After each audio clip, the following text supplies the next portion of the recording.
বন্ধুরা আসসালামু আলাইকুম। আপনারা কেমন আছেন? আশা করি আপনারা ভালোই আছেন। আলহামদুলিল্লাহ আমিও ভালো আছি। আজকে দেখুন বন্ধুরা, রূপালী ইলিশ নিয়েছি। এটা হচ্ছে আমাদের পদ্মার ইলিশ। সাইজে ছোট হলেও কিন্তু খেতে কিন্তু অসাধারণ। আবার কাঁচা ইলিশ। আর নিয়েছি কচুমুখী। আজকে ইলিশ দিয়ে কচুমুখী রান্না করব। কচুমুখিগুলো আমি এখন ছিলে পরিষ্কার করে নেব। এই যে ছিলে পরিষ্কার করে নিয়েছি। আর নিয়েছি ইলিশ মাছ, কেটেও ধুয়ে পরিষ্কার করে নিয়েছি। আর এদিক নিয়েছি পেঁয়াজ কুচি, শুকনা মরিচ, আর নিয়ে এসেছি জিরা বাটা। এগুলো এখন আমি শিলপাটায় বেটে নিব। প্রথমে নিচ্ছি পেঁয়াজগুলো ভালোভাবে মিহি করে একটু বেটে নিব। তারপর নিলাম জিরা বাটা, জিরাগুলো মিহি করে নেব। নিচে শুকনা মরিচ, সবগুলো আমি শিলপাটায় বেটে নিয়েছি। আর এখন মাছের মধ্যে হলুদ, স্বাদ মতো লবণ, আর দিচ্ছি সামান্য মরিচ বাটা, দিব একটু সাধারণত তেল। তাহলে মশলাটা সুন্দরভাবে মাছের মধ্যে ঢুকে যাবে। এভাবে মেখে কিছুক্ষণের জন্য রেখে দিব মাছের ভিতর লবণ ঢুকানোর জন্য। আর এদিকে আমি চুলায় আগুন দিয়ে দিয়েছি। এখন কড়াই বসিয়ে দিব। কড়াইয়ের মধ্যে দিচ্ছি তেল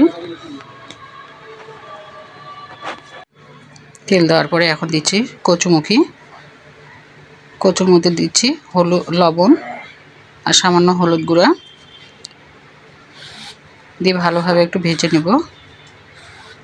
ভেজে নিলে কচুমুখিটা খেতে কিন্তু খুব ভালো লাগে। ভাজা হয়ে গেছে, এখন আমি তুলে নিব।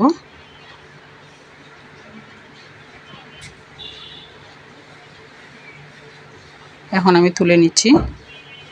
আর সেই তেলের মধ্যে দিব পেঁয়াজ বাটা, মরিচ বাটা, জিরা বাটা, সবগুলো একসাথে দিয়ে ভালোভাবে ভেজে নেব। আমি জিরাটা একসাথেই দিই, তাহলে কাঁচা গন্ধটা যখন থাকবে না।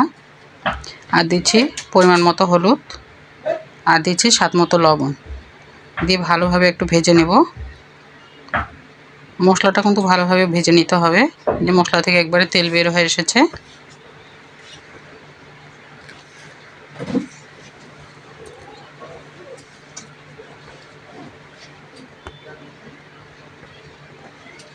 এখন দেব মাছগুলা যে মেখে রেখেছিলাম, সেগুলো দিয়ে একটু ভালোভাবে ভেজে নেব। তারপর ভাজা কচুমুখিগুলোও দিয়ে দিব, দিয়ে ভালোভাবে অনবরত ভেজে যেতে হবে।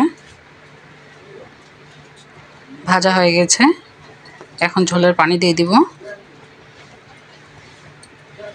এই যে ঝোলের পানি দিয়ে কিছুক্ষণ আমি এখন ঢাকা দিয়ে রেখে দিব। এখন ভালোভাবে সিদ্ধ হওয়ার জন্য অপেক্ষা করব। বলক এসে গেছে, এখন কটা কাঁচামরিচ দিয়ে দিলাম। একটু তল উপরে নেড়ে দিচ্ছি, দিয়ে আবার ঢাকা দিয়ে রেখে দিব। কিছুটা ঝোল টেনে এসেছে আর সহজে কচুমুখিগুলো সিদ্ধ হয়ে গেছে। আবার একটু ঢাকা দিয়ে রেখে দিব কিছুক্ষণ। আর একটু সামান্য একটু সিদ্ধ হবে। আবার তুলে নিলাম। খুব সুন্দর একটা ঘ্রাণও বের হয়েছে। আস্তে করে নেড়ে দিতে হবে যেন মাছগুলো ভেঙে না যায়। এখন আমি পরিবেশন করে নিয়েছি। দেখুন বন্ধুরা, ইলিশ মাছ দিয়ে কচুমুখী রান্না করলাম। কেমন হয়েছে আপনারা অবশ্যই কমেন্ট করে জানাবেন। বন্ধুরা ভালো থাকবেন। আসসালামু আলাইকুম।